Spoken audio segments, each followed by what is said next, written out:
তার সৈফুলের শ্বশুরে বকুল বেগম আমরা উন্না মারা গেছে।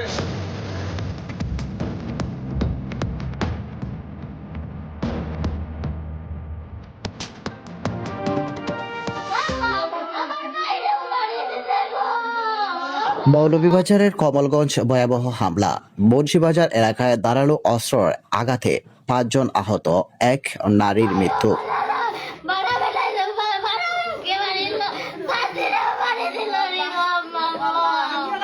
এলাকায় ছড়িয়ে পড়েছে আতঙ্ক ও শোক। মৌলভীবাজার জেলার কমলগঞ্জ উপজেলার মুন্সিবাজার এলাকায় একটি শান্ত জনপদ।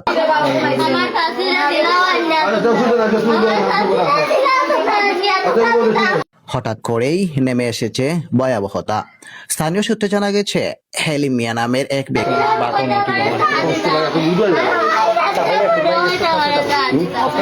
হঠাৎ করেই ক্ষিপ্ত হয়ে ধারালো অস্ত্র দিয়ে আশপাশের লোকজনের উপর এলোপাতাড়ি হামলা চালায়।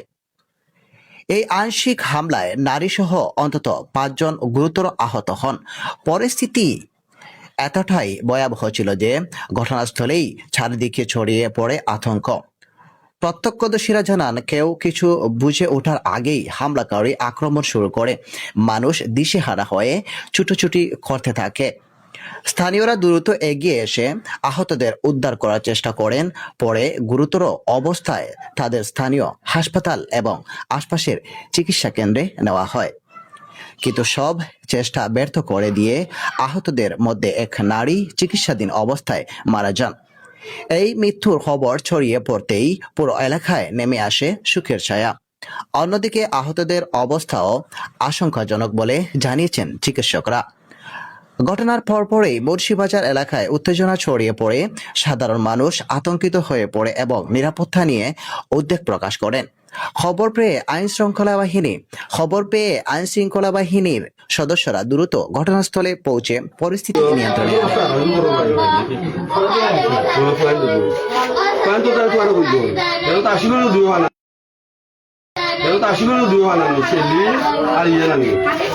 এ নিয়ে স্থানীয়দের মধ্যে আরো উদ্বেগ তৈরি হয়েছে। স্থানীয় প্রশাসনের পক্ষ থেকে জানানো হয়েছে, ঘটনার প্রকৃত তদন্ত চলছে।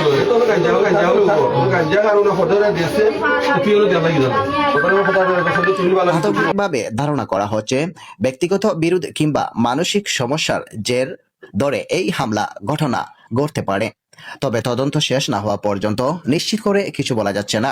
এই মর্মান্তিক ঘটনায় পুরো এলাকায় শোকের ছায়া নেমে এসেছে। স্থানীয়রা দ্রুত বিচার এবং দোষীর কঠোর শাস্তি দাবি জানিয়েছেন। এক শান্ত এলাকায় এমন সহিংস ঘটনা উদ্বেগজনক। এটি শুধু একটি পরিবারের নয়, পুরো সমাজের জন্য একটি সতর্কবার্তা।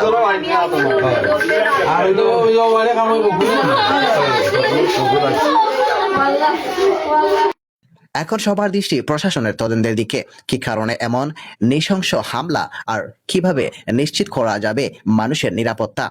এই প্রশ্নগুলোর উত্তর খুঁজছে পুরো এলাকা।